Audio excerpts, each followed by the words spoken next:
Are still learning. Good. Let's get into the actual Gmail that I got. Um, and Gigi wanted you to respond to this, and I'll just read the email. It says, uh, in Mr. Fuller, one of his previous programs, he said that white supremacists are after white supremacy, and he gave this basis to believe that their end game is perhaps not to kill us all, but because of that that their aim was, and then they would have already done so if that was their aim a long time ago. In another program, Mr. Fuller concludes that the black woman's womb and vagina will soon be obsolete, to be replaced by the white man's anus. Now, is it not the case that if the black woman's vagina and womb become obsolete, that we all as black people are wiped out also, Mr. Fuller? Is Nope. that is that not also a form of population tailoring that spells out genocide? Yes, it's population tailoring. They don't intend, and they, logically speaking, the white supremacists, just thinking logically, they don't intend for black people to disappear, but they intend to tailor the numbers like they have always done. They tailor the numbers through diseases, through poverty, dislocation, all types of things. Just dropping bombs, poisoning water. They do this on a continuous basis. They tailor the populations of non-white peoples all over the world. That's a part of their regular program.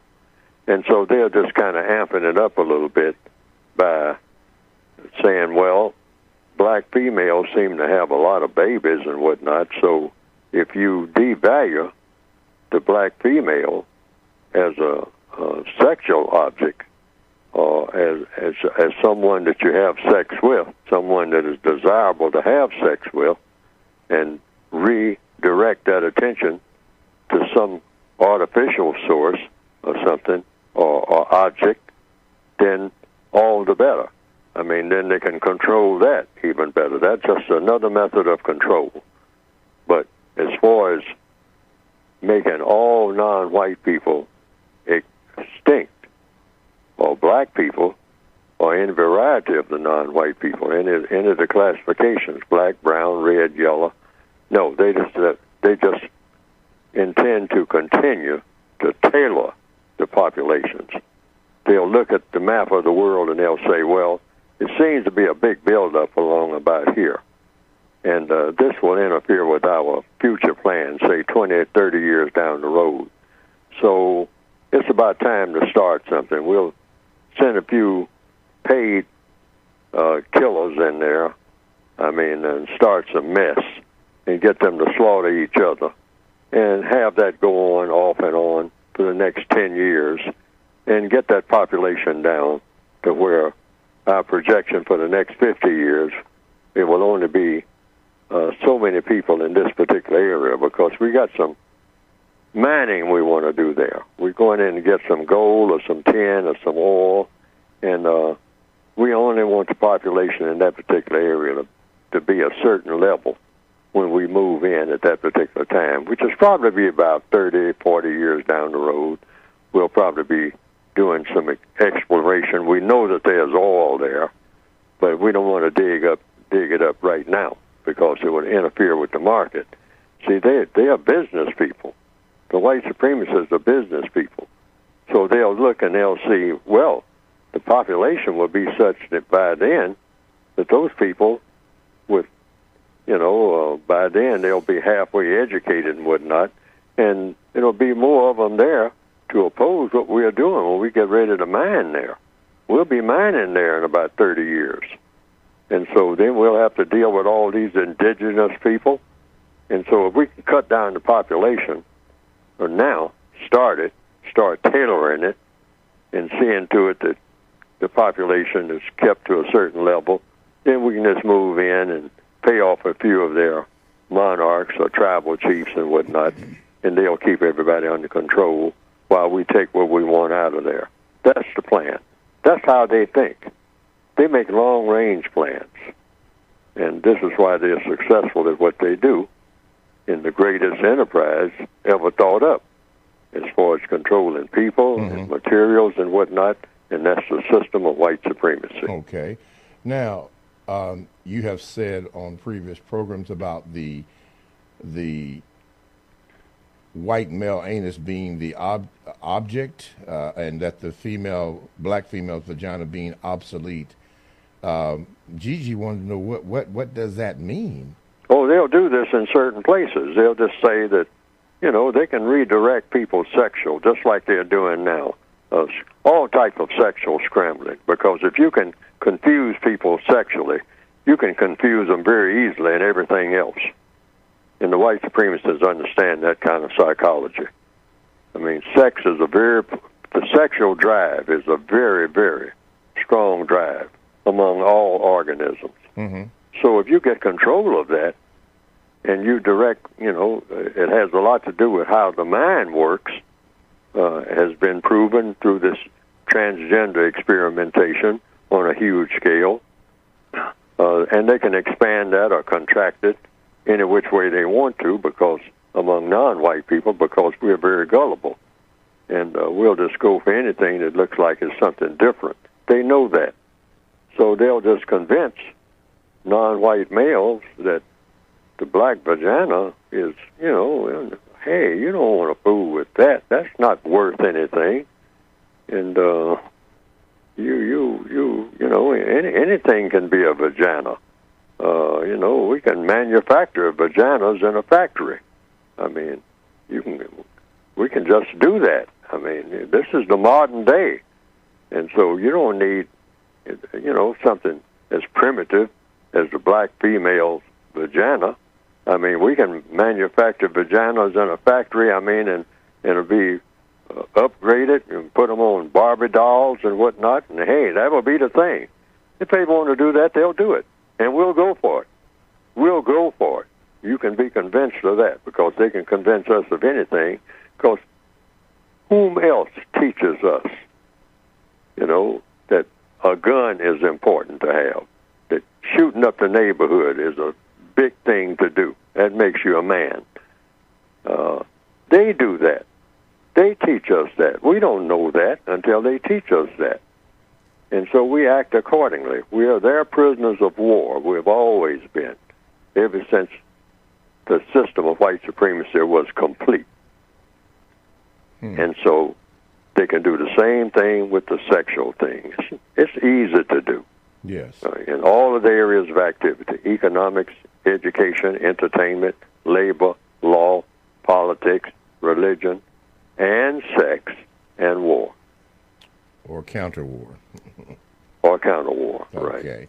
All righty. Let's do this at this juncture here. TalkTeamRadio.com is a 24/7, no-charge worldwide broadcasting facility with hosts delivering on various topics such as news, lifestyle, sports, law, health, wellness, religion, and politics. Now, here's one that I'm going to share with you, and it's called New Money. It's a very good program, as Drew and Janae explain to you the new situations concerning what money is and how money works. What is money?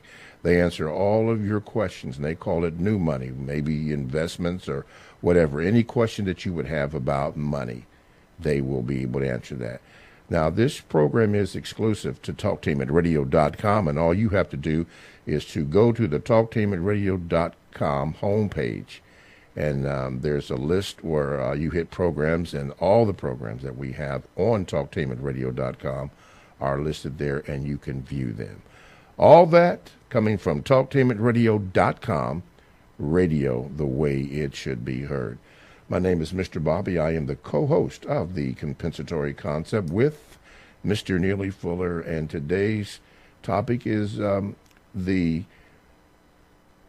female, or rather the female vagina in the system of white supremacy, racism. Is it obsolete? and the object of the affection is turned to the white male's anus. And this is what we are discussing, but we will also discuss any other topic that you would want to discuss with Mr. Fuller. Okay, Mr. Fuller, this is, I'm not even going to attempt to pronounce his name, but I'm going to read his Gmail. He said, Mr. Fuller, I need to know exactly what you mean when you urge black people to become universal man and universal woman. Does it mean moving from the hood, as you referred to it, as to a predominantly white suburb, learning a European language, studying nature, dating interracially, traveling to Europe, trying exotic foods, listening to classical music, or all of the above? I asked Mr. Fuller because I don't think you've been very clear on this concept, and I couldn't find it in my code book. So again, what exactly does a black man or black woman look like when he or she becomes universal? And thank you for taking the time to answer my question. Some examples, and it's not complete, because that would be an evolving thing. That's a concept of where everybody, all people on the planet, should be universal man and universal woman, perfectly matched and in total harmony. That's the description. And doing always constructive things, never anything non-constructive. No conflicts of any kind. I mean, everything being reasonable. I mean, it's an ideal, but it's an idea that people should strive for, the pursuit of happiness. And so I just give it a label, universal man, universal woman, because we're in a universe, and that we should be comfortable in any part of the universe and in perfect harmony, one to another, one person to another. Universal man in complete rhythm, you might say, with other men who will have the label, same label, universal men, and also with universal woman, interacting with her in the best possible circumstances, which we don't have anything close to that now, nowhere on the planet. I mean, male-female relations are just a complete mess compared to what? Compared to what they should be. And I'm talking about even the best of them. I mean, the people that they set up as examples, they say, now, this is what a perfect family should be like. This is what a perfect relationship between a male and a female should be like. You have all kind of TV programs about, relationships. People go into the psychiatric business to talk about it and sit down and talk about people trying to have a harmonious relationship, saving their marriages and all like that. Well, under universal man and universal woman, if we get the description down, you won't need any of that.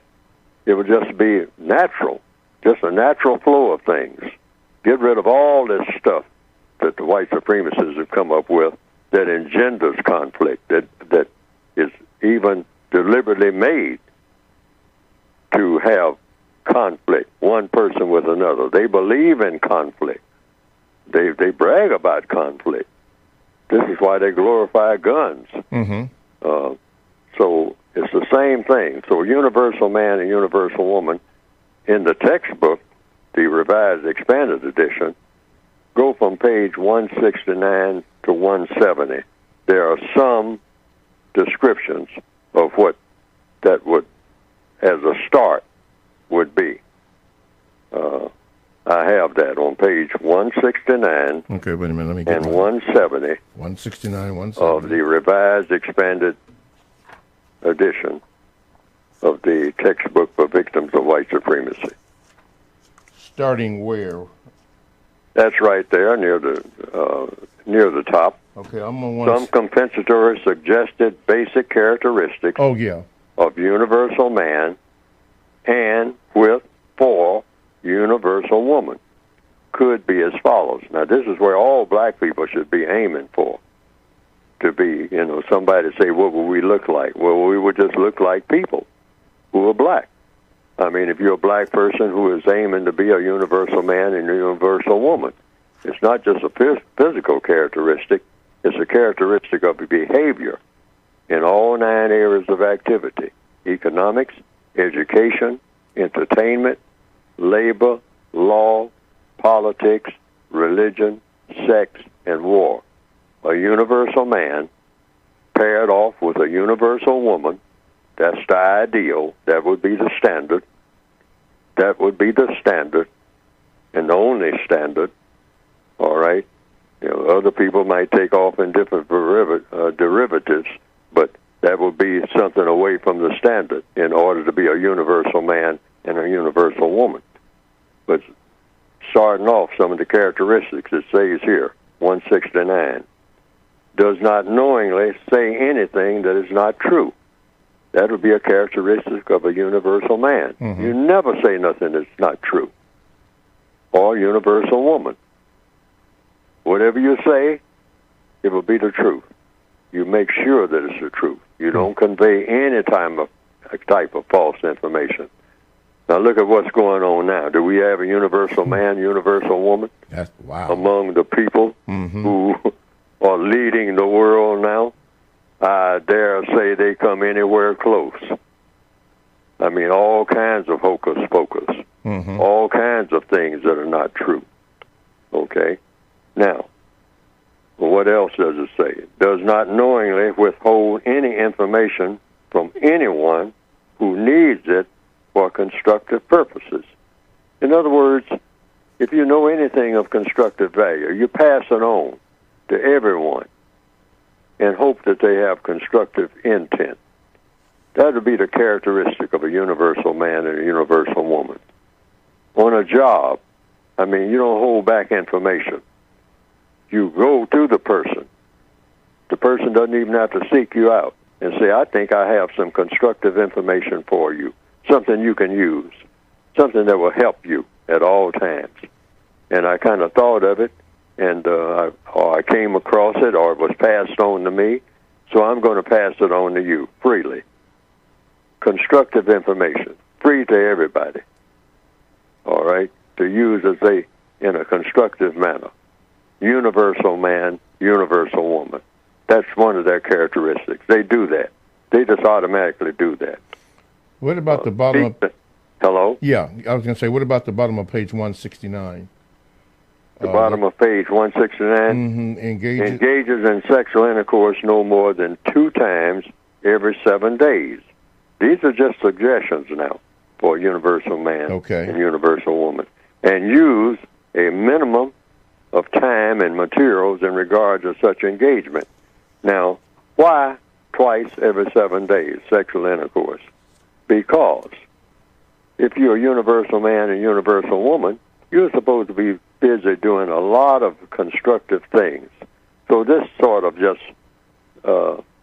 puts in sort of a time capsule, you might say. It can be any time, and you do as much of it as you please. I mean, to satisfy yourself. It's not curtailing anything, but you kind of orchestrate it in such a manner that you have other things to do. That's the main thing. You don't spend all your time in bed having sexual intercourse or looking forward to just having sexual intercourse and never doing anything else of constructive value. You're supposed to have 9 areas of activity that's got to be covered. Economics, education. You're supposed to be learning something, studying something. But if you're spending all your time having sexual intercourse, all you're learning is more different ways of having sexual intercourse. And so this is just a guideline. Okay. For the, Now on page... And so you have quite a few there. Right. And like I said, all of the characteristics of a universal man and a universal woman are yet to evolve. Yes. I mean, but everything will be of constructive value. That will be the characteristic. So, I would like to see it now, and I think everybody should like to see it, everybody of correct mind. I mean, when you say, I can tell by the way this person is talking. I can see by all the things this person does. This is a universal man. This is a universal woman. Nobody even had to tell me. They have all of the characteristics of universal man and universal woman. Mm-hmm. And people who are not universal man and universal woman, they should aspire to be that. It'll be a criteria that will fit anybody who goes down that road and say, hey, I'm going to be a universal man and universal woman. That's my goal. Yes, sir. On page 170, almost in the middle of the page, I thought that this one was very good and very clear.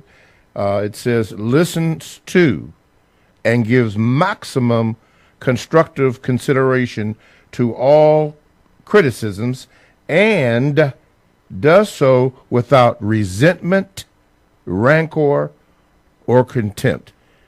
That seems to be a real hard one, Mr. Fuller. Yes. Well, there will be quite a few difficult ones, which is all the more reason why everybody should strive to be universal man and universal woman. And this is just a short list. We want a complete list before you actually arrive and say, hey, I am officially a universal man. Or if it's a female, I am officially a universal woman. I meet all of the requirements of that. And you do it on your own. Nobody dictates to you. Okay. You head toward that goal. Meaning what? The most constructive organism in the universe. I mean, that's what that universal man, universal woman concept is all about. Okay. I mean, you function in a constructive manner in every move that you make, not just in some. Okay. We're going to take this phone call now. I have to admit now, we're going to take it. We're almost near a break, and I'm probably going to have to cut you off. And the reason why I say that is because I will get criticized when I do that. Anyway, let's go, caller. You're on with Mr. Fuller. What is your question? Hi, yes. My question is, I've noticed when I'm a black woman, and when I go to the gym, I've noticed that the white women who have black counterparts, they're very possessive over their black men. It just seems that they're very hostile towards, other African women that work out. And I just, people might not know, but just his perspective of why he may feel that white women are very possessive of their black men when it comes to other black women being around them. And the question is why? What now? Yes. Why do you feel that white women are very possessive of their black men that they may date, especially when they're around other black women? When their black men and them are around black women, they seem to be very aggressive in terms of being on their black man and having to make it known that they're together. Is there a reason for that? Well, from what you're describing, if there's all kinds of reasons to believe that the white woman may be a racist, so what is the characteristic of a racist? And that is, the characteristic of a racist is domination and mistreatment. That's their characteristic. Those are the characteristics. You have to have those qualifications to be a racist. I mean, that's it. Domination and mistreatment. So therefore, any situation in any of the 9 areas of activity that a racist has anything to do with, a white supremacist, which is a racist, anything that they have anything to do with is all about those 2 elements, domination and mistreatment of people who have color in their skin. That's it. People who are classified as non-white dominate and mistreat in all areas of activity. And Mr. Phil, last question is, why do they need to feel to kind of throw their relationship in black women's faces? Like, they kind of have to gush over them or just kind of make it known, like, this black man is mine. Why do they have to, kind of throw it in specifically a black woman's face? Oh, domination and mistreatment. That's a form of mistreatment. They're trying to make you, that's not a constructive situation. If they're trying to, it's a put down of any kind and all like that. That might be an elementary form of mistreatment, but it's a form of mistreatment. It's ill intent. See, racism is about ill intent. I mean, hey, upset the apple cart. I mean, don't let things run smooth. I mean, everybody's not supposed to be pleasant around here. I mean, everything is supposed to be unpleasant. I'm sorry. Except for the white supremacy. Okay, I'm sorry, Mr. Fuller. I have to cut that right there because of commercial. Talk to him at radio.com. We go where you go. Check us out on 94.1 WGRN. Podcasts are available. Download the Talk to him at radio.com app to your cell or to your tablet. That's radio the way it should be heard. My name is Mr. Bobby, and I am the co-host of the Compensatory Concept with Mr. Neely Fuller. This is Wednesday, the 24th of October, 2018, and our topic today is the black woman's vagina in the system of white supremacy racism.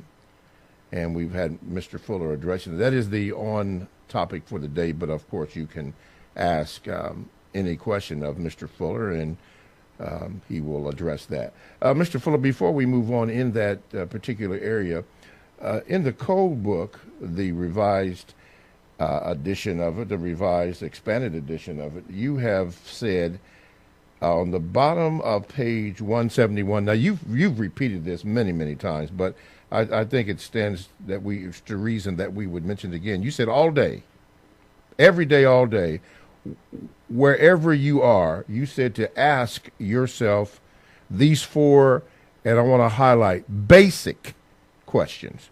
Meaning there could be more, but you said, are you there yet on that page, Mr. Fuller? I'm here, right. Okay. Go through that 1 through 4 so we can get a basis and a foundation of what we're going to discuss. You mean? Oh, yeah, with number 1? Yeah, 1 through 4. Page 170. The four wants. Yes. WANTS. Yes. Yes. All day long, every day, wherever you are, ask yourself these four basic questions. What do I want to do? Ask yourself this. Why do I want to do what I want to do? That's the second question. Number 3, how do I plan to do what I want to do? If you want to do something, you want to do something. Everybody wants to do something every day, all day, even if it's no more than just get from one chair to another in a room. You want to get up out of that chair and walk across the room and sit in another chair. Why do you want to do it? Because the other chair is more comfortable. That might be the answer. Number 3, how do you plan to do it? You plan to walk from one chair to the other. That's your plan. That's just a simple thing like that. You want to do something every minute of the day. Every organism, every bird, every ant, every bee, every alligator wants to do something. Yes, sir. Every minute of this is waking moments now, when you're not asleep, you want to do something. And then number 4, that's the clincher. What do I expect the constructive result to be? And that's anything, somewhere right now. I mean, some young black male has a 9mm in his waistband, 9mm gun, pistol, automatic pistol. Now, he just put it in his waistband and he's fixing to hit the streets. Now, what does he want to do? Well, in the back of his mind, he intends to shoot somebody. Otherwise, he's not carrying this gun at all. That's an intention.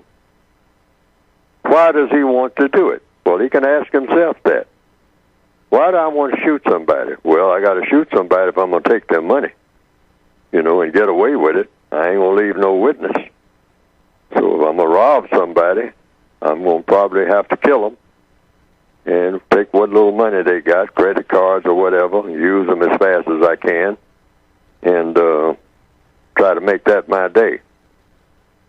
How do you plan to do what you got to do? Well, I plan to have the gun, and I plan to go in a certain area where I think that people might have some credit cards, bicyclists or somebody, and jump out from behind the bushes and take their money and shoot them in the head and take the bicycle and try to get off fast away from the scene as I can, and that's my plan. And what do I expect the constructive result to be? Well, the constructive will be is how, if they got some credit cards that, that I can use, and I can use them before, they cut me off, and hope that I can get away with it. Okay. And that's what I expect the constructive result to be. Okay. Now, someone else is starting engineering school at the same moment, and they can ask themselves that question. How do you plan to do what you want to do? Well, I plan to go to school to be an engineer. That's why I'm applying today to this school. That's my plan. I go to school to be an engineer. A technical school that they just opened down the street. I'm going to that school because I want to be an electrical engineer. And what do you expect the constructive result to be? Well, I expect to, even open my own business or get a good job as an apprentice and whatnot and be a successful electrical engineer. And then be able to, marry and have a family and buy a house, and that will be the constructive result. Okay. See, everybody, those 4 questions, but everybody should ask themselves those 4 questions every minute of the day, yes, sir. and overall thinking about your entire existence. Okay. What do I want to do with my entire existence on this planet? Now, that guy who's thinking about robbing people, well, good luck with that plan over a long period of time, because what the constructive result's going to be is no constructive result for that. Okay. Let me pause right there. I'm going to come back to that, but let me take this caller. Go ahead, caller. You are on with Mr. Neely Fuller. Good morning, Mr. Bobby, Mr. Fuller. This is Joe from Harlem. My question is, really, I would like you to, if you can, expound a little more on racial shadow boxing, if you will. Shadow boxing. Hello? Yes, racial shadow boxing. Shadow boxing. Yes, sir. That's just a slang term that I use in the original textbook. And what it is, it's the habit that black people have of, even at a subliminal level, not directly intention to do it, but we're kind of trained to, you ain't the one supposed to say quitting time, I'm the one supposed to say quitting time. That's something I got out of Gone with the Wind. When what one black person is saying to another, I know more than you, or you shouldn't be doing what you're doing. Let me tell you what to do, and you do it. I want to be your boss because I can't boss over the white supremacists, so I'm going to find some weak black person that I can both criticize or be a boss over or tell what to do, like many black males throughout the entire planet do with black females. They beat them up, curse them out, call them names, write songs about them, that are derogatory, and that makes us feel like we are men. Truth be told. So that's a form of shadow boxing, but the essence of shadow boxing, according to the code, is when we criticize other black people for the way they are going about fighting racism. Oh, you don't know what you're doing. Oh, you don't know what you're talking about. And that's what we do. We sit around and wait for some other black person to make a move because we're not making any moves ourselves. Okay? Would criticizing, let's say, Kanye West and calling him a coon, would that be a form of black people? That's shadow boxing. That's shadow boxing. See, the reason I call it shadow boxing is because the white supremacists make shadows of themselves. All right? They'll appoint a black person to a position, give them the so-called president of a country. Well, then they're really not a president. They just have a title. But under white supremacists, the white supremacists will say, well, this black person is now president of this African nation. Why? Because I said so. I recognize him or her as being a fit president to carry out my needs in this particular place. So that becomes what you might call the white supremacist shadow. All right? So then other black people who have any kind of argument with the system of white supremacy, the white supremacists will direct you to their shadow. In the Corleone family, they call it buffers.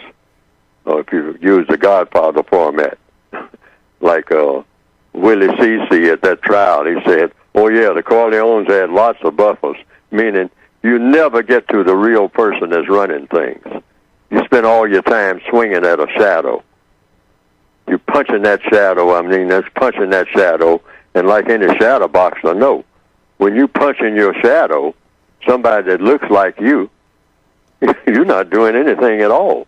Right. You know, you're not hitting a real opponent. And particularly when somebody is making the shadow.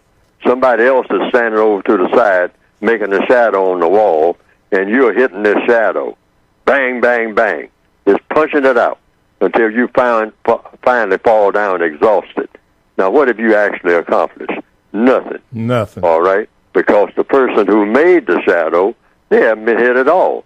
The white supremacists are shadow makers.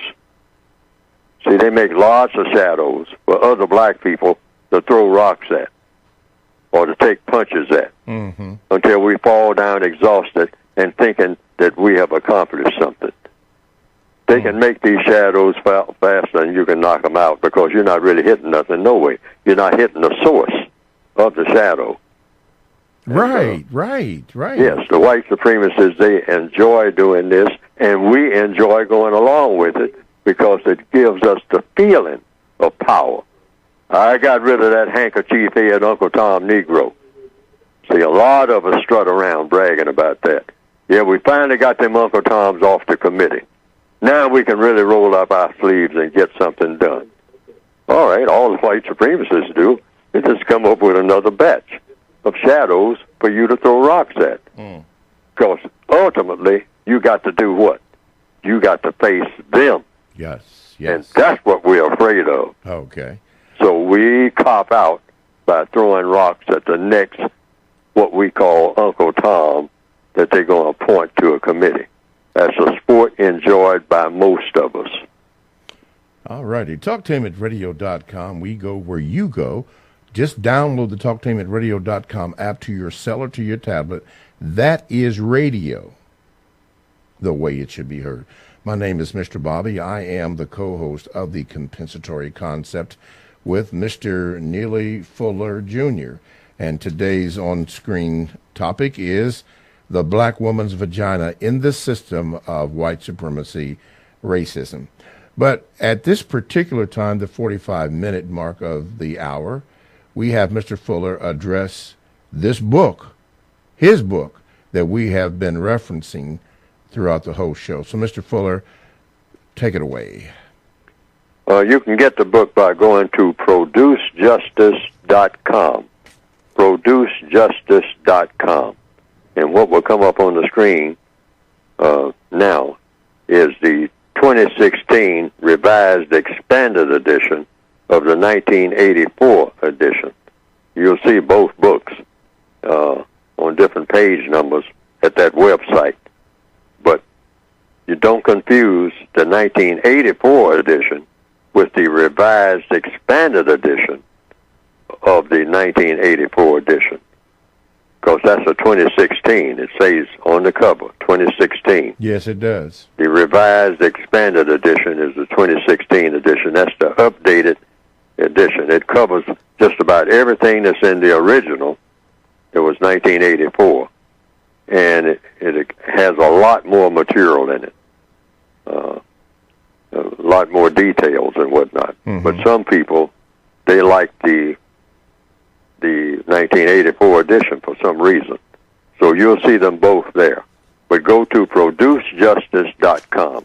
You'll also see a compensatory counter-racist codified word guide. That's an addition to the 2016 updated version of the 1984 edition. It's called a compensatory counter-racist codified word guide. It's similar to a dictionary, but it's not a dictionary. But it shows you how to use words, how not to use words, and more importantly, what questions to ask when other people use words. You have all kinds of words that are being thrown around.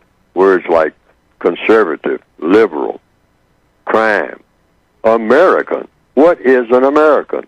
All right? Democrats, Republicans, flags.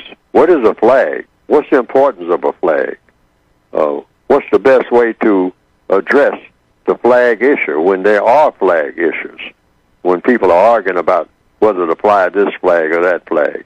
Well, the word guide has some information or suggestions, they're all suggestions, selected, that you can make on your own about whether to use these words in a certain way. You can make words. Words are nothing but tools, and you use the tools in a way that do what? That have a constructive result for you when you use them. That's the criteria. They produce a constructive result, and you select them on your own, like everything in all of the code book. The addition, the word guide, and the basic code book that you can get, both of them, by going to producejustice.com. But for the individual person, all of the volumes are addressed to the individual victim of white supremacy. If you don't perceive yourself as being a victim of racism, then the books do not apply to you as an individual person. Mm-hmm. Okay. Organizations can use the book, but it's not designed for organizations. It's designed to make the individual person a walking organization wherever he or she may be, the individual person of color. Okay. That's who it's addressed to. All righty. All right. ProduceJustice.com. Okay. Several things we're backing up here, but I'll tell you what. Let's take this phone call. Caller, you are now on with Mr. Fuller. Go ahead with your question. Top of the AM to Mr. Fuller and Mr. Bobby. This is Brother Muko. Hey, Baltimore, Brother Muko. Yes, sir. where we hold the compensatory constructive action discussions here. We will be doing it Sunday this week at Lake Clifton, right on St. Louis Drive. Mr. Fuller, this past week I've attended a documentary showing of that was held by Jason Black. It was called Race War. And I had the opportunity to actually meet and see white supremacists. That is, a white person claiming to be a white supremacist. And one thing that I'm seeing a lot of is what is not stated in your book, but I hear you say it all the time, is a lot of white supremacists playing both sides of every argument. Now, my question to you is, we're talking about the black vagina being extinct today. It was a situation in New York, Brooklyn, if I'm not mistaken, where a young child was accused by a white woman for touching her backside. Are you familiar? Did you hear about that story? Yes, I saw that on television. Okay. Now, the actions taken by the mother versus the son, would you say that that is contributing to making the black vagina extinct? You mean the white lady? Whom are you talking about now? The mother? I'm talking about the mother of the black mother of the son. The way that she, the son said that he didn't forgive the white lady for her actions, and the mother was, took an opposite stance, basically. And I was asking her actions from the mother, do you think that that is a contribution to making the black vagina extinct? Oh, I don't know. I don't see where there's a connection there directly. But actually, the white female vagina is considered the holy grail of all vaginas. There is no vagina superior to the white female vagina, and that will hold true in the future. I mean, even for lesbians and whatnot, the white female vagina will be the holy grail of all vaginas, and the black vagina will be devalued completely, according to the white supremacist schedule. according to their plans, according to counter-racist logic. That's the way that they're going. I mean, it seems like that's what they're doing overall. They take a roundabout way of doing it because that's devious. They're most deceptive people that have ever appeared among the people of the planet. And they plan on being deceptive. I mean, that's, deception is their thing. But that's it, according to what? Counter-racist logic. I mean, devalue the black vagina, elevate the white male anus as a substitute for the black vagina, and say that the Holy Grail, the greatest vagina of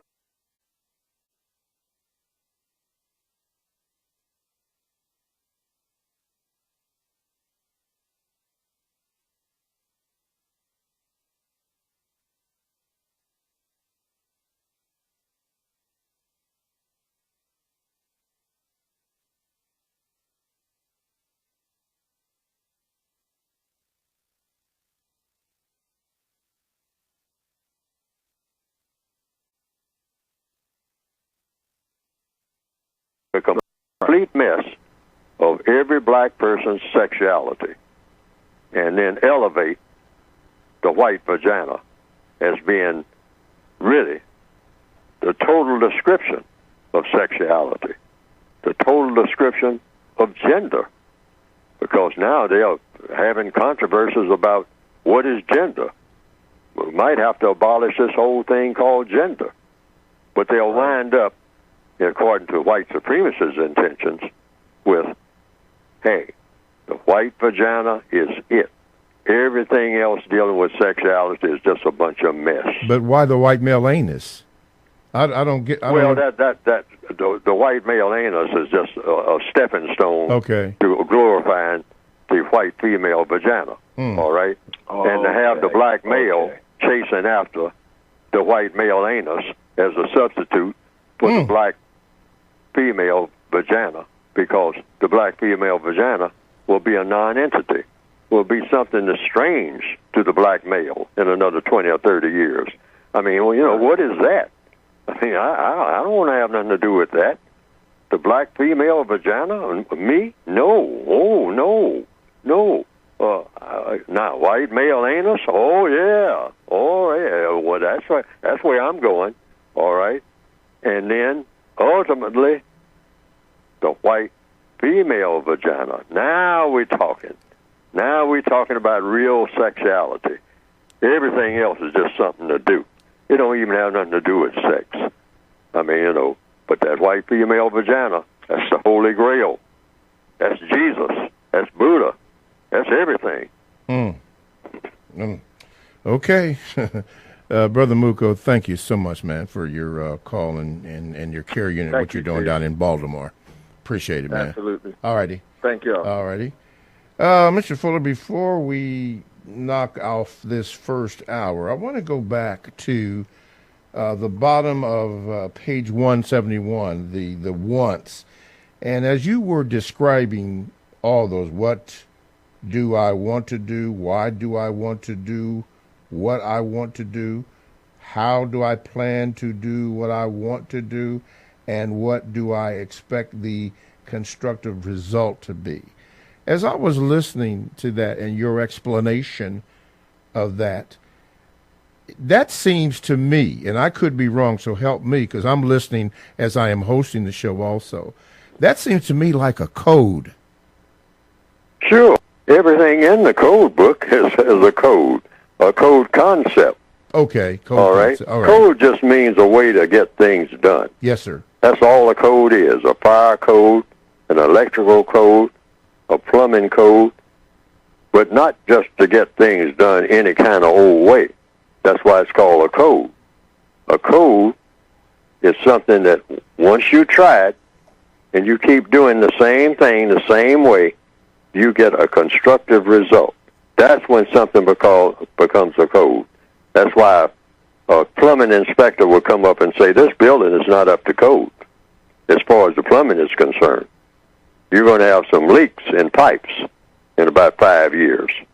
Why? Because the way you have these pipes arranged, and this is a new building, and when the building starts, the foundation starts settling in, some of these pipes, the way that you have them arranged, are not going to compensate for the building being a little bit off base. So you're going to have a lot of loose pipes in this building. All right? That's what an engineer will, he or she will make these calculations ahead of time and bring the building up and the pipes in line so that they will take into consideration that the building is going to settle a couple of feet. And so these pipes in this building are going to have to compensate. So the pipes will be arranged in such a way that they will compensate for the building sinking 2 feet.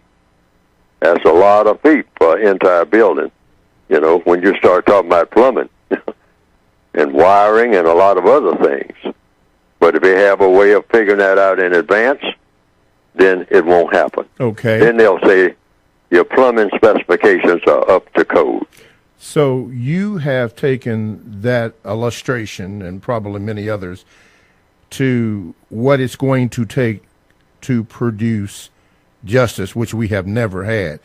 Right. We've never had a code. Black people have never had a counter-racist code. We're supposed to be, and I'm trying to do what I can, we're supposed to be in the process of building one. Yes. We've never had one. We've never even thought that we needed one. Yes. We just say that we got black culture, and we don't even have a definition for that. All right? Not a real clear definition. Yeah. What is black culture? Yes. All right? And usually we talk about the pyramids or some artifacts, and we'll go to, a local black museum and whatnot, and we'll look at some carvings and maybe some kente cloth. Okay. But see, this is not a code. Okay. Got to leave it there. Don't want to, but got to leave it there. TalkTimeRadio.com, the world's greatest radio the way it should be heard. Stay tuned for the second hour.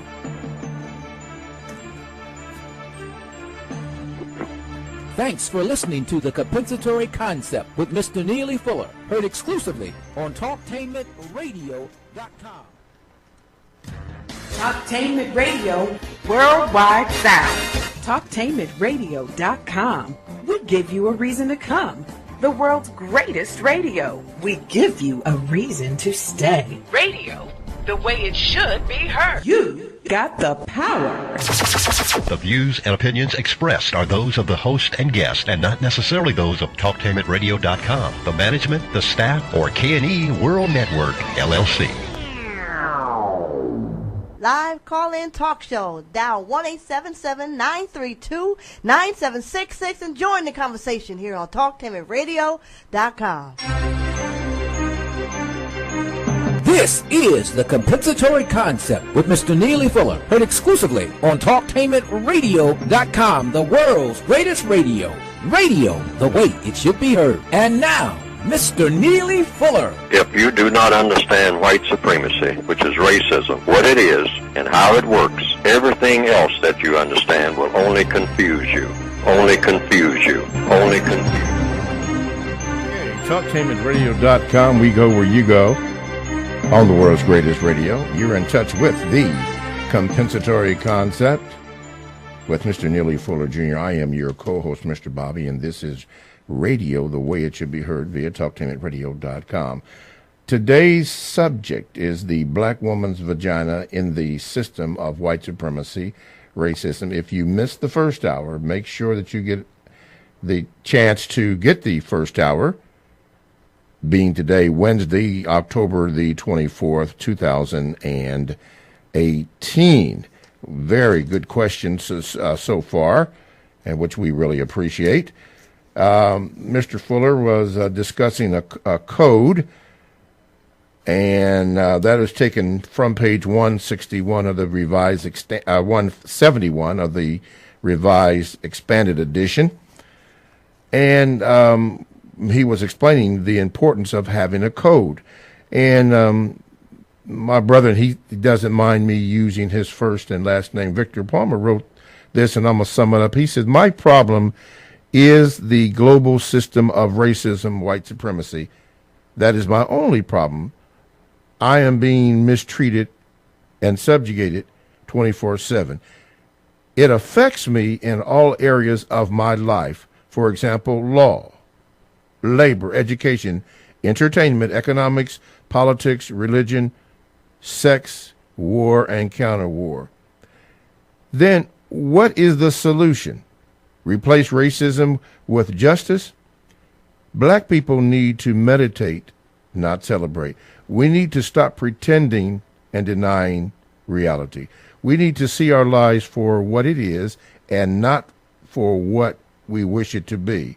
We need a code that we can practice individually and religiously as if our very existence and breath depended on it. As a result, we will learn to become our own individual leaders as we study, learn, and read about our opponent, the racist. I know that's VGQ, but Mr. Fuller, in your opinion, did he hit on some things that needed to be said? Yes, he's reciting right out of the code book. Okay. That's all. I mean, he really didn't have a question. He's reciting what he has read in the code book and what he's heard on these programs. That's why I said we do, I guess he's agreeing that we need a code. The white supremacists are successful. They have a racist code. Racist man and racist woman have a code that keeps the system of racism in place. Yes, sir. You can't have a system that lasts any time, any length of time, and is very efficient unless you have a code for that system. Like I said earlier, plumbing code, electrical code. You have to have what is a code? It's not a secret code. It's just a way of getting things done. Yes, and every time you do these things that you do, things that you don't do, things that you say, things that you don't say. Yes, sir. And every time you do these things or say these things, they always work. That's when you know it's a code. Okay. They never fail you. They always work. The white supremacists have come up with a code for dominating and mistreating people of color all over the planet we call Earth. Okay. And that is the most successful political and religious code system ever thought up in the minds of people. And it is the most powerful. All right. All right. 1-877-932-9766 is one of the ways that you can get in contact with the show. I'm going to not repeat them all together, but call that number. And somebody has. Caller, go ahead. You're on with Mr. Fuller. What is your question? Yes, good morning to the both of you. My question is, well, let me start off by saying this. I am a melanin-rich, non-white female. And as I walk in the world, I can't tell you the extension of, maybe you could say help or something, generally from white men. Usually if, it's not usually out in, like if, say for example, if I'm going through a door, 9 times out of 10, it's almost like they're breaking their neck to open the door. Or, they're always smiling. And the last thing that happened, I got out of my car, I started walking, and I was looking at my car reflection in a window, and this white man is, so busy looking at me that he backed into my car, and then he was very gracious. He took care of, all of that. Here's my insurance, here's the everything. And there was a black man with him. But it was as if, they're making the black man want this white female vagina. But what I am experiencing is, winks and, all of these things, and it makes me uncomfortable because I'm like, well, I'm not up for grabs. Maybe it would work on some other low-level thinker, but, that's not working for me. But it's more than you could imagine. It's not something you even see on the television or what have you. So there's something going on where we black women need we do need the code. That's all I can say. Thank you. Okay, Mr. Fuller, VGQ or what? Well, I guess that's VGQ. She didn't ask a question specifically. I didn't get the gist mostly of what she was saying, except it appears what she's saying that there's always a lot of conflict between black males and black females. That will continue as long as you have the system of white supremacy. Hello? Hello? Is there any way that I can extend to the question? Yeah, go ahead. Okay, so I guess the question is it true that the white vagina is the Holy Grail? Is that true? Because it seems to me that as a non-white woman to this white man, he's trying to get into the black vagina. And I'm not the only black female who's talking about this among ourselves, about these men. They're winking, they're extending themselves. So I'm trying to figure out, is the black man the one being duped in this? That's the question. Okay. Mr. Fuller? Yes, the black male has been duped into looking at the white female as the supreme female, not equal, supreme. Black females have been taught the same thing that black males have been taught, that the white woman is the prime example for everybody to follow. I mean, for the most part, you'll find a few of them. You'll find that there are a few white women who go around and try to make their hair look like black people's hair. But for the most part, it's black females sitting in the beauty salon trying to get their hair to look like the white female hair. They go on television and whatnot, hey, they're going to have that wig on and whatnot if they can't get their natural hair to look like the white female hair. And this is normal. This is normal. All people look up to the people who conquer them. That's just a natural thing. That's natural, really. Is this Once what you have all people imitate their masters and want to be like their masters and copy everything their masters do. Mm-hmm. They do. I mean, young black males do what? They look at television, they play video games. I mean, being gangsters. So since they can't be gangsters against white people, because good luck with that. So they just tear up the black neighborhoods, being gangsters. If I can't be nothing else, I'm going to be a thug. Thug, yeah. And I'm going to terrorize all my neighbors, all my schoolmates and whatnot. I'm going to kill them, all right? Because I'm a gangster. I'm bad. I'm bad on my side of town. Okay. All right? But I ain't bad nowhere else. Yeah. Would that be the same type of reasoning that for years black males used to process their hair? Oh, sure. And we don't know what to do with our hair, all right? But the code says, hey, just cut it and try to get something in your head. I mean, stop spending a whole lot of time looking in the mirror. I mean, and I've given this illustration on this program. Get out of that mirror. That's one of the first things to do. I mean, just make yourself look so that you don't attract attention. That's the main thing for the black male particularly. Stop doing things to attract attention because you don't have any reason to attract attention. I'm a black male. I have no reason to get anybody's attention on this planet. Why? I don't have that much going for me. I'm a prisoner of war. Right. So when what am I doing walking down the street trying to make myself, fixing my hair in such a way or getting some earrings or some tattoos or doing anything to get people's attention? Yes, sir. And then once I get the whole world's attention, what am I going to do with that attention that I got? So now, do I have a plan? Okay. No, I don't even have a plan for myself. So the black male, I'm going to get on the black male about this because I'm one of them.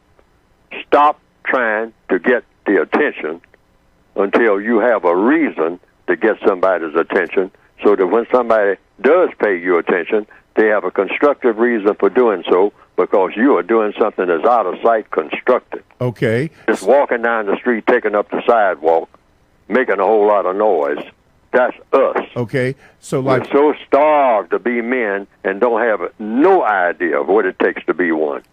Right. So as I was saying then, the process, when brothers and sisters decided to go natural with the natural cut, afros and so forth, was the attempt at processing the hair, straightening it out, was that, what was that all about? Doing anything. Trying to look white?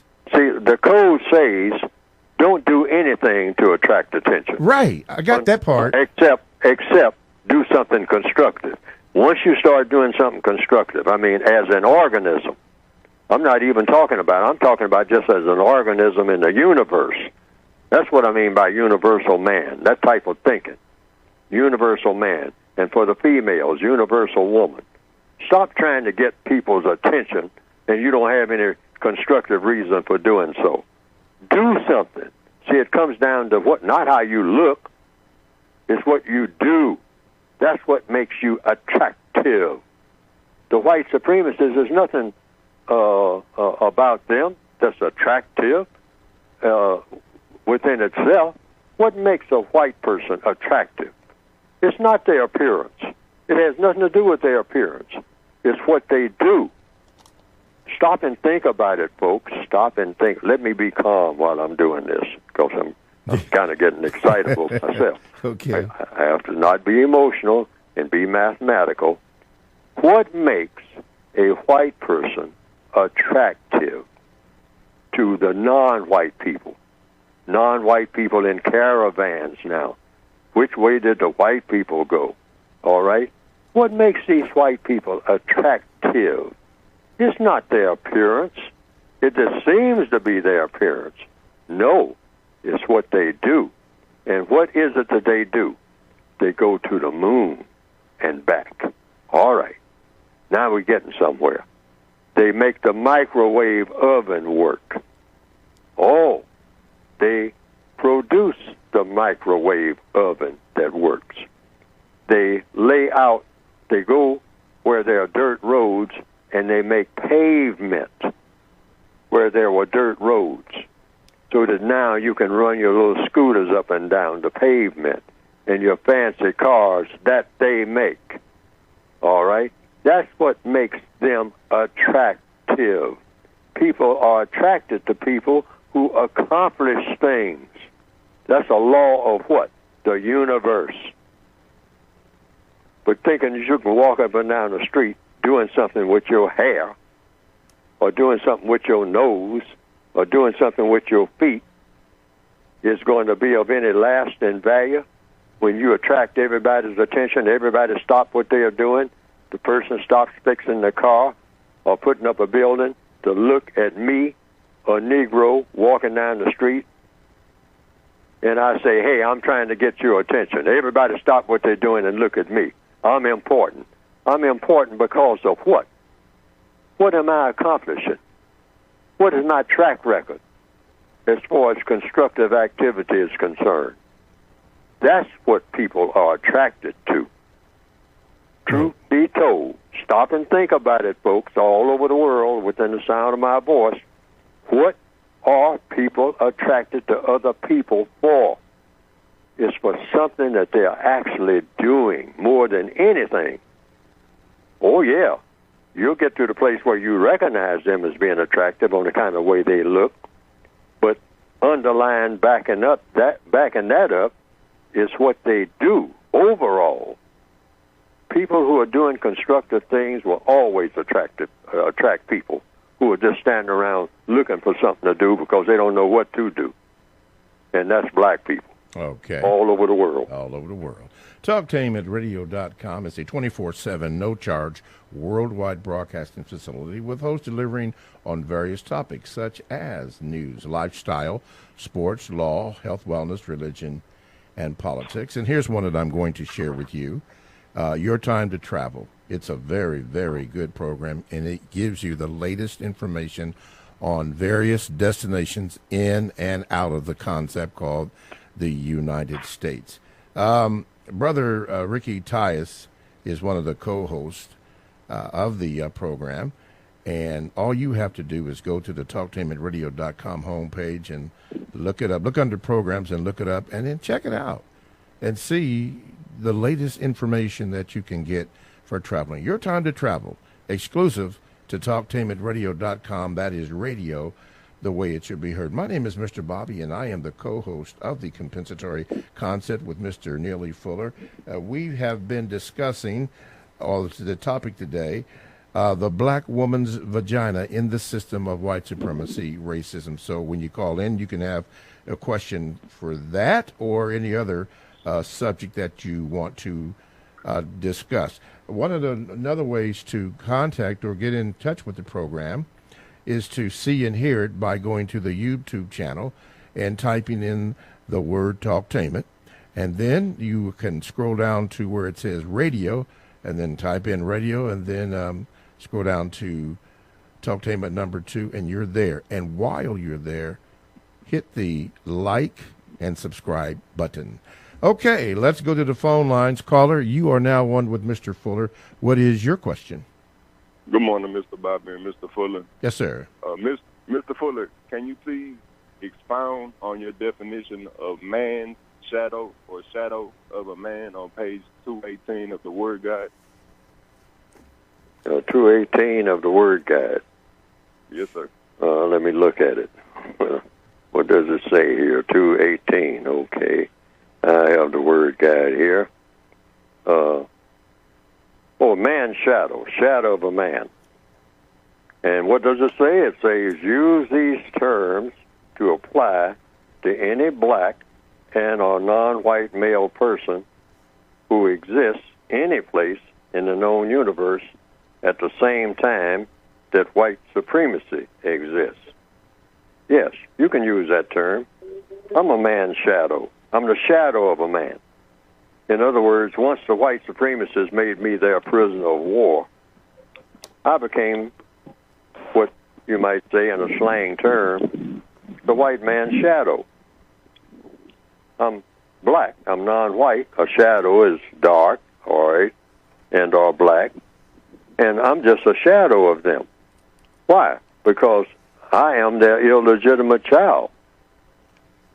You know, they made a child out of me once they captured me. Once you capture anybody in a war, the person that is captured becomes a child. They're no longer a man or a woman.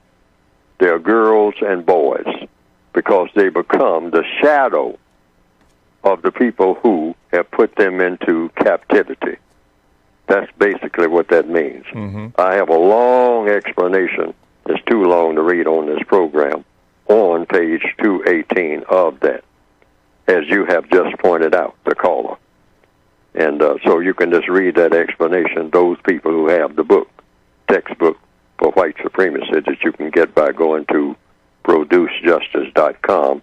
And this is in the additional volume, which is called A Compensatory Counter-Racist Codified Word Guide.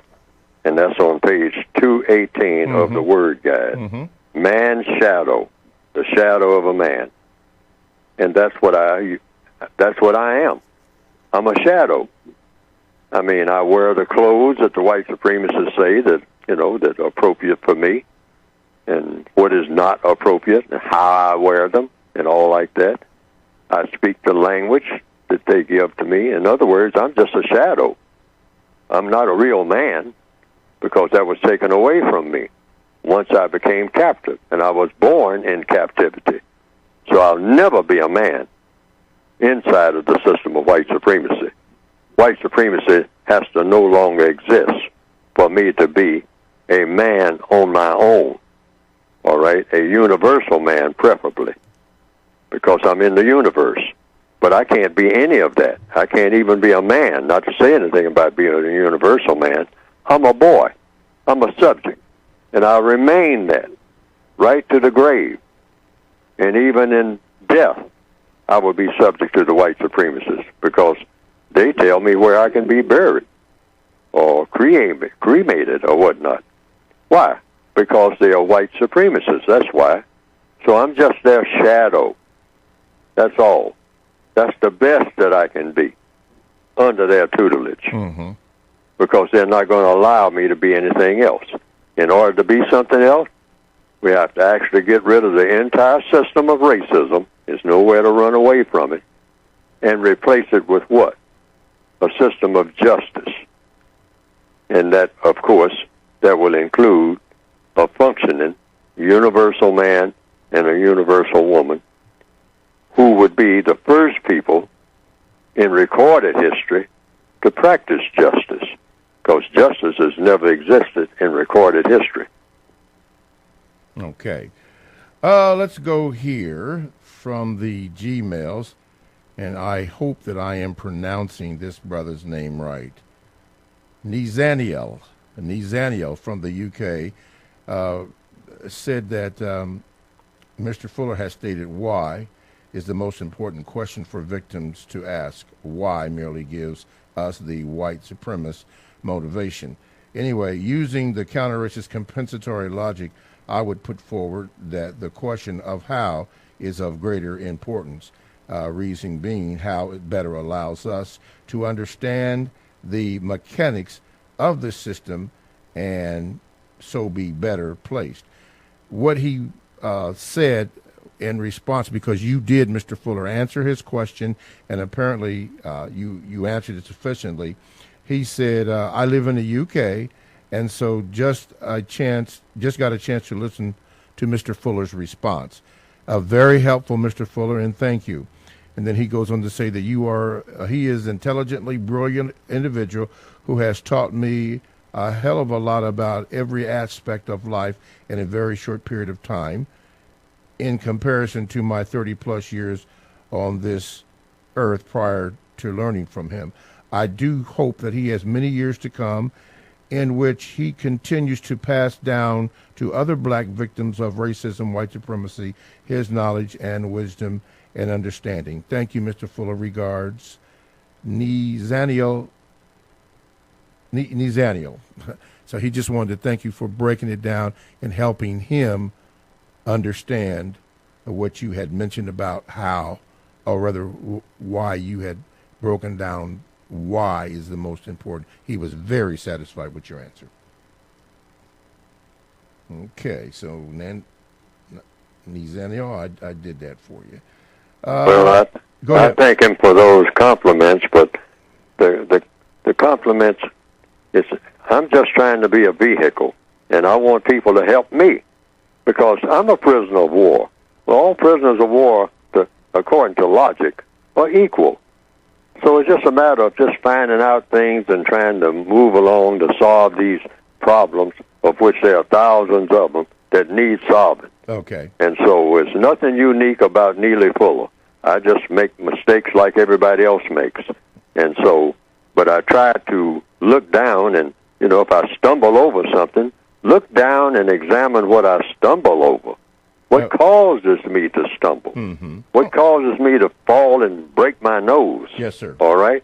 Look down, or look up if something came out of the sky and whatnot, and try to see the source of it. Got it. I mean, things have sources. Yes, sir. And then try to analyze things correctly. That's all it is. Okay. Miss Anita wrote this, and this was concerning your movie list. And by the way, did you go ahead on and put that on your page? Because people have really been asking me about. And I have been asking the people that work with me to get it up there expeditiously. Okay. I was told several times that it'll appear on my website any day now. All right. Okay. But I'm still working on it, and I'm trying to get back to the people to have them do it. But in the meantime, I've tried to read off some of them. Yes. That'll keep people busy, I think. I've read off maybe about 40, right? Yes, there are 40 that you listed. Yes, I mean, and if they look at them and kind of look at them in some kind of sequence, I always say the time sequences of the movies themselves. That's the way I try to list them. Okay. They may not be exactly in that time sequence. Right. Anyway, one of the Gmailers wrote and asked me, it says, also, please let Mr. Fuller know that I'm aware of the movie Pinky. I recorded it a few months ago from the Ted Turner Classics. I also will look into watching The Lost Boundaries. Thank you, Mr. Fuller, again. I guess you did mention the movie Pinky. Yes, that's not on the list. Oh, okay. But I did mention the movie Pinky and the movie Lost Boundaries. It's about black people passing for white. All right, which some people might find interesting. Pinky. Now, they are played by white characters, but, because they are black people looking like they're white. All right? But the movies are kind of well done, and it goes to show you the dilemma that they have or have had.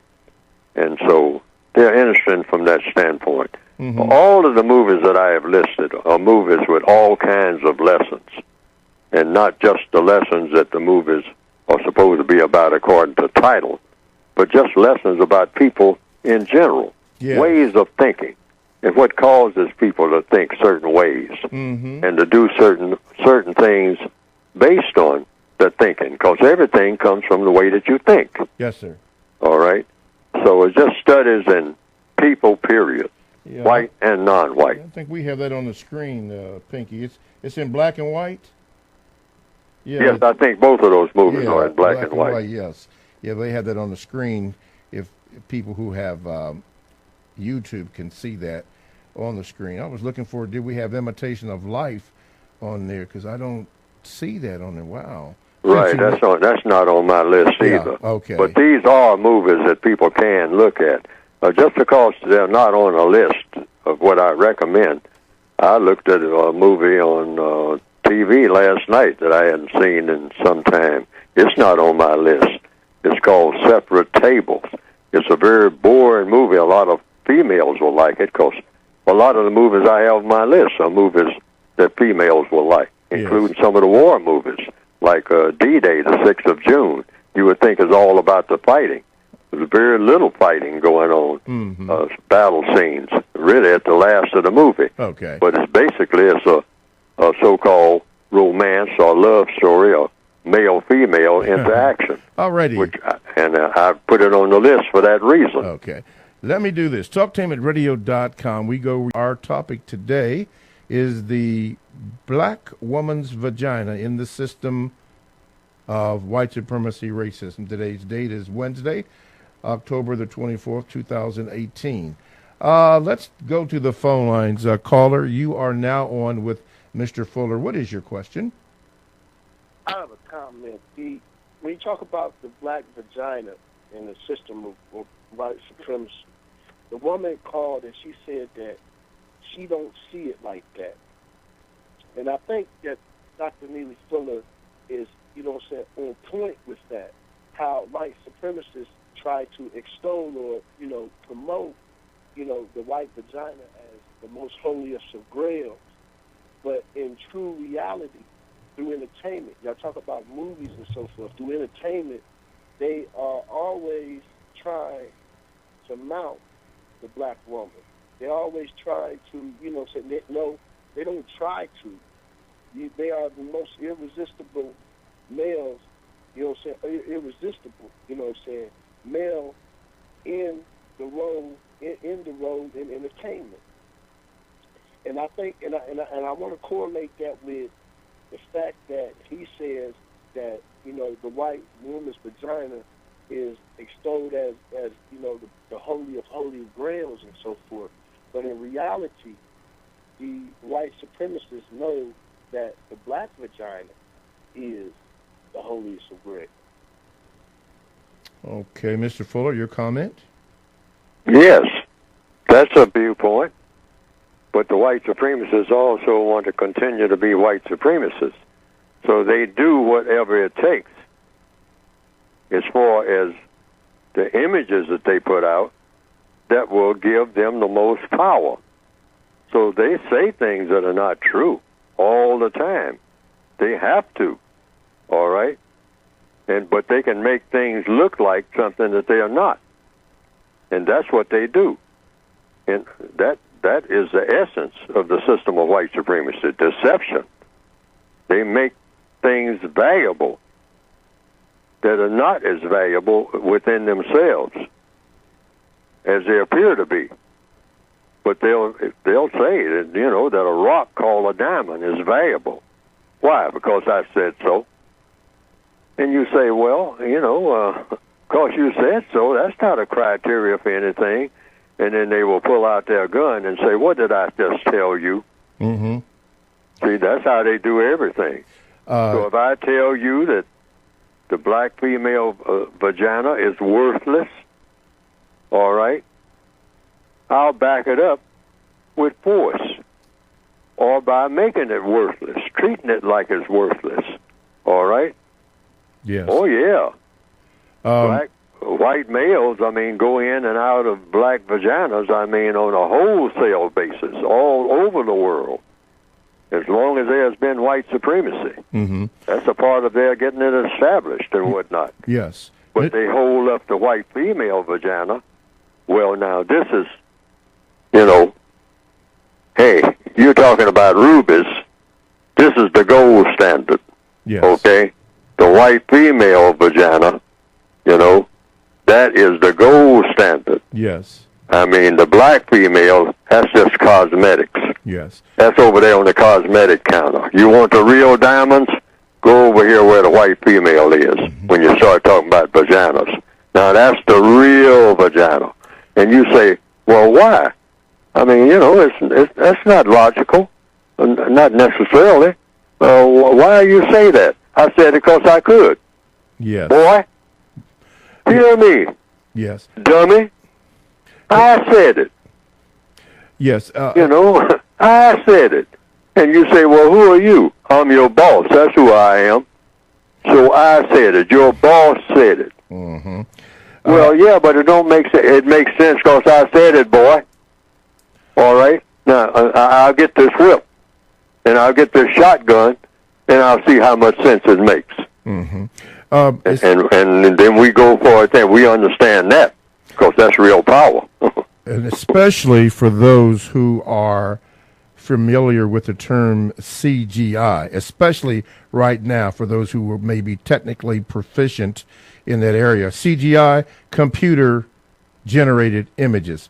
This is what they do and are doing it right now. Let me take a phone call. Caller, go ahead. You're on with Mr. Fuller. Good morning, sir. Yes, sir. My name is James. I'm calling from North Carolina. Yes, James. And I have a question for Mr. Fuller. Yes, sir.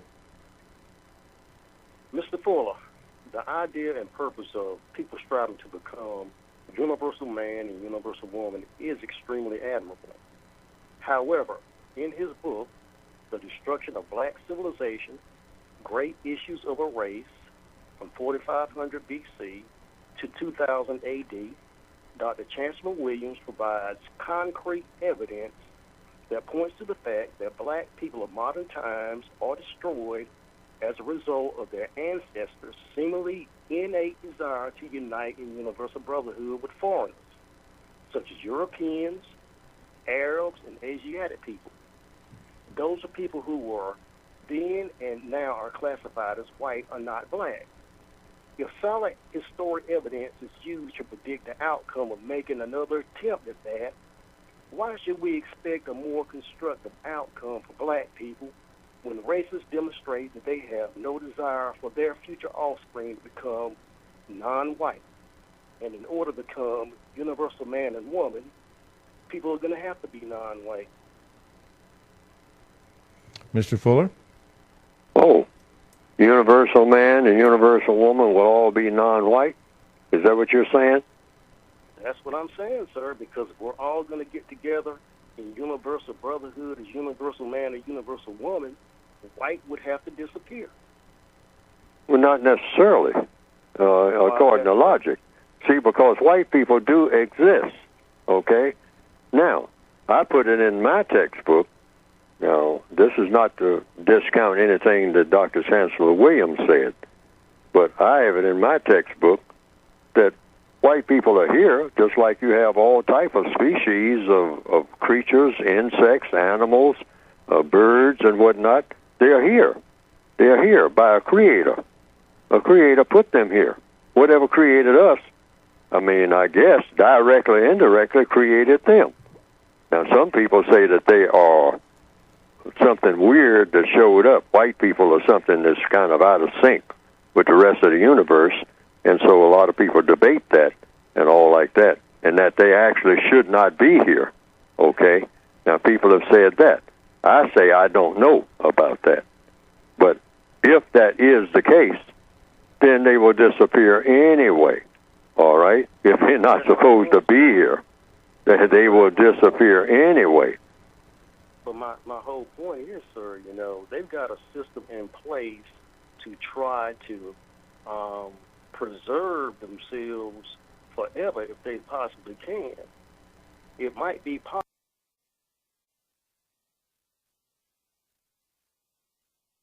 Their genetic recessive state, and that's the reason why they may have come up with the system of white supremacists who try to preserve their genetic survival by any means necessary. But if we're all going to be the best type of people we can possibly be and everybody unites, there can't be any white people. They're going to have to disappear. But if they've got their mind made up that they're going to be here as white people, I mean, wouldn't it seem logical to say that, trying to unite with them is just not going to work? Well, see, I didn't say anything about uniting with white people. I'm saying being universal man and universal woman. That's a qualification, which means you do constructive things all the time in all 9 areas of activity. Now, if the white people who believe in white supremacy don't go along with that, everything that I have written is about getting rid of white supremacy. So they could exist, but they couldn't tamper with anything that universal man and universal woman is doing. Otherwise, they would still be white supremacy. See, I'm saying replace white supremacy with universal man and universal woman. People who are entirely constructive in everything that they do in all 9 areas of activity: economics, education, entertainment, labor, law, politics, religion, sex, and war. Of course, war itself would be abolished under universal man and universal woman. No conflict of any kind. I mean, if you're going to have conflict, you might as well just keep what you got. You don't have to be anything special to have conflict. The white supremacy is all about conflict, but we would have a system of justice. Do you think it would take conflict to get to the point that we're trying to work toward? Because think about what power the white supremacists have. I mean, they've got, according to what they say, enough atomic and nuclear bombs to blow the world up maybe 100 times over. How are we going to, even if they were to disappear or fall out of power, we're going to have the task of trying to undo all that. I mean, there'll still be mines in the ocean, mines underneath the ground, even if everything was like it would be ideally. Someone, universal man or woman, can be walking somewhere and their leg could be blown off. Yes, which means that's what universal man and universal woman would be doing. That would be the task, cleaning up the mess. That's what makes you a universal man and a universal woman. I mean, this is not something that just doesn't come through the process of evolution. The suggestion is you have to start from where you are. You can't start from where you aren't. That's the concept. I mean, it might be difficult for some people to wrap their mind around that, but I mean, it's a natural concept. You become what you are not. We are nowhere near the quality of people that people should be. Now, when I say we, I mean everybody on the planet.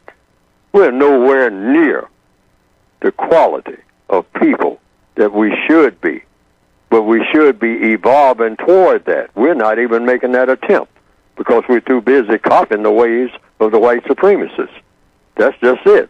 And they want everybody to copy the way that they go about doing things, knowing that we would be an inferior brand of what they are doing. But we don't want to do what they are doing, or shouldn't. Yeah. Otherwise, we might as well keep what we got. Okay. Let me move on to this right here. TalkToHim@radio.com. We go where you go. Download the TalkTameRadio.com app to your cell or to your tablet. That's radio the way it should be heard. I am Mr. Bobby, the co-host on the compensatory concept with Mr. Fuller. And this is the time where we dedicate or allow Mr. Fuller to talk about his book. Mr. Fuller, go ahead, please. You can get the book by going to producejustice.com.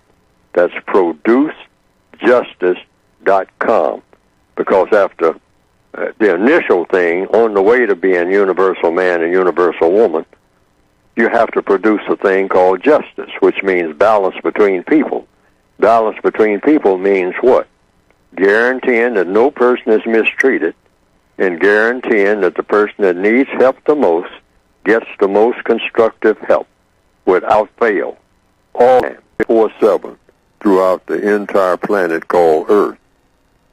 And the book is directed toward what an individual person can do in answer to many of the questions that have come in today.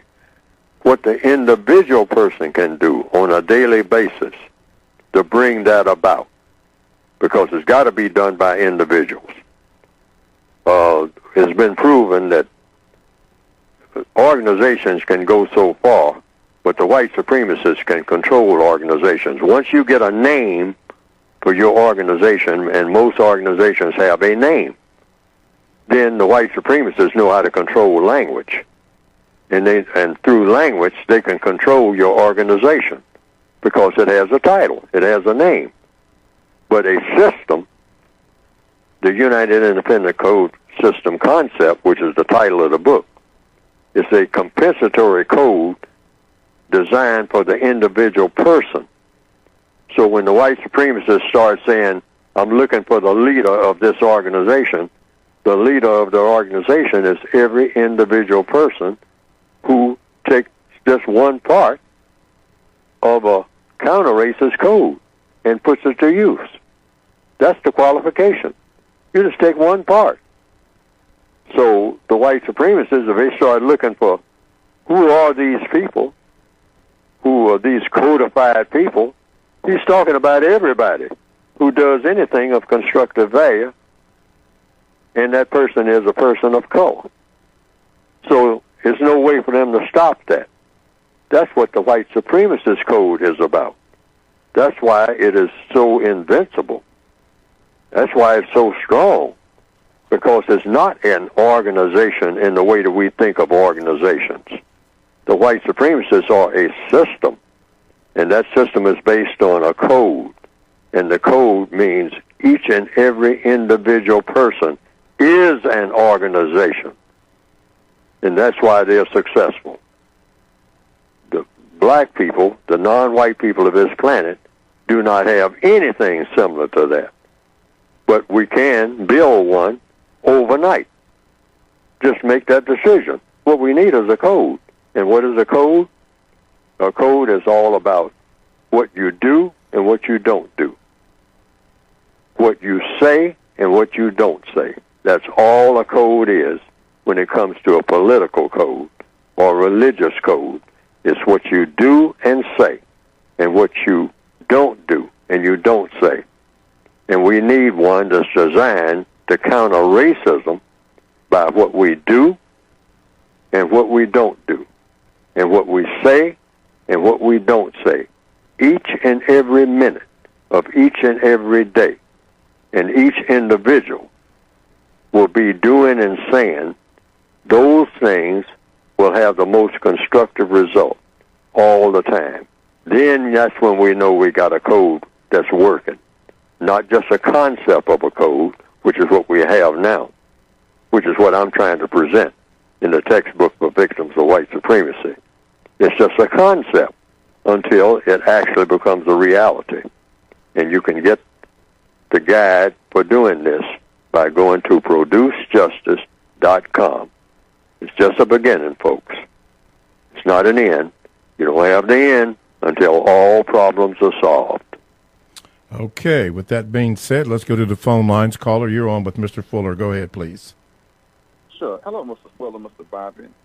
I would like to ask, what could we do as black men to make sure that the black woman continues to be our holy grail and not the white woman and not the male white angel? To have a code. That's what it's all about. Stop having sexual intercourse with white females and tell them the reason. That, you all can go fishing together and, and read books together.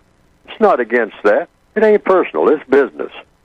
And just say, hey, I'm attracted to you. You're very attractive to me. That goes with the territory. I've always been taught, even by my black teachers, to love Barbie and Cinderella and Little Red Riding Hood. Mm-hmm. And so, so I'm attracted to you. I find you very attractive, all right?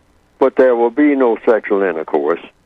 None of that hanky-panky, as we call it, and all like that, because this is a business.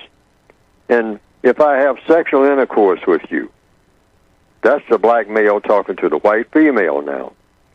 Then what that means is we have a prisoner, master of a prison, who has conquered the prisoner, and so you have the prison master having sexual intercourse with the prisoner.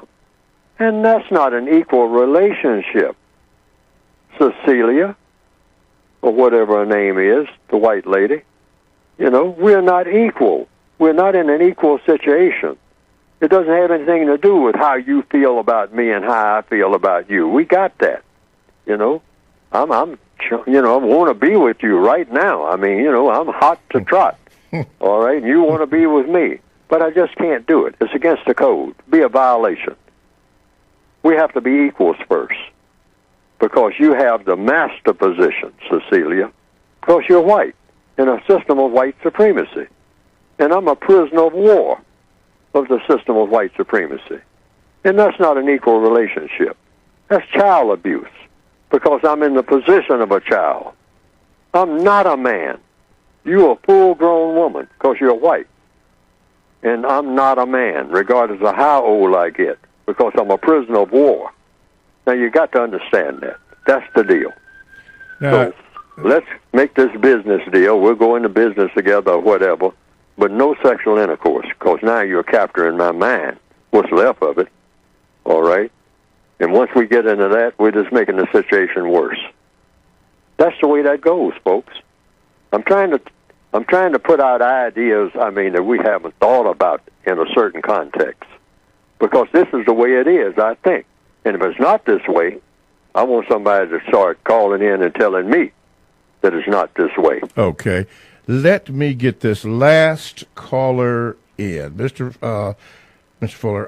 Go ahead, caller. You're on. You're the last one, so make it kind of fast. Go ahead, please. Okay.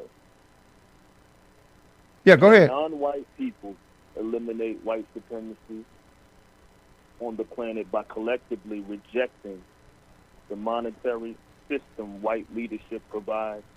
And is the acceptance of it the main reason it keeps non-whites in their prisons? It could be. It could be, if you can figure out how that monetary system works, because I really don't know. I worked in places where they produce money, all right? And so money is a very tricky thing in the system of white supremacy. And how they handle it and how they value money, and, what is money in Nigeria and what is money in Uganda and what is money in Switzerland. People talk about Switzerland as if that's some type of holy grail place. When it comes, that's a mysterious place when you start talking about money. This place among white people called Switzerland, all right, that people say, I have money in Swiss banks. I've heard that. All right, Swiss banks. What's so mysterious about a Swiss bank? Yes. Well, what about, a bank in the Congo? Does that mean anything?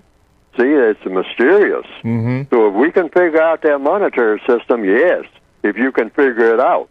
But that's going to take some doing. Ooh-wee. I think that's going to take a whole lot of doing, because they are the masters of money. They decide what money is and what money isn't on a minute-by-minute basis. Yes, sir. So if we can figure that out, in answer to your question, maybe that would help. That is so true, Mr. Fuller. In fact, I'm working on a show now with, I won't say that she's an expert, but she's deep into that, and we had a little conversation about that on my sports show. The name is a French name, but it has something to do with, they speak in a maritime language, and how it relates to us, the straw man and the crest de vue, or whatever they call that. It's very interesting, but I haven't developed it enough that we could present that in there. But it's very interesting from the standpoint that you just mentioned about money being a very tricky thing, asking what it is and how it really works. And you made reference to the Swiss banks. That is a good question. Why is that so that the Swiss banks seem to be the quote-unquote Holy Grail? Yeah. Yeah. Why is that? That's a very good question. Yeah. If somebody knows that, Gmail me. Yeah. Why is everything gyrating around Swiss banks? Yeah. I mean, why ain't why is it I can't go and pull some leaves off of a tree and call it money?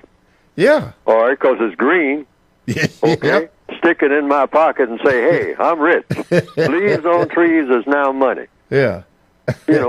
But good luck with that if I do that, because nobody's going to recognize it. Take some leaves into a bank. Right. You see what I mean? So what is this thing called money, and who controls it? Mm-hmm. Right. Mm-hmm. Well, that's a very good point. And we've come to the end of today's programming on the 24th of October 2018.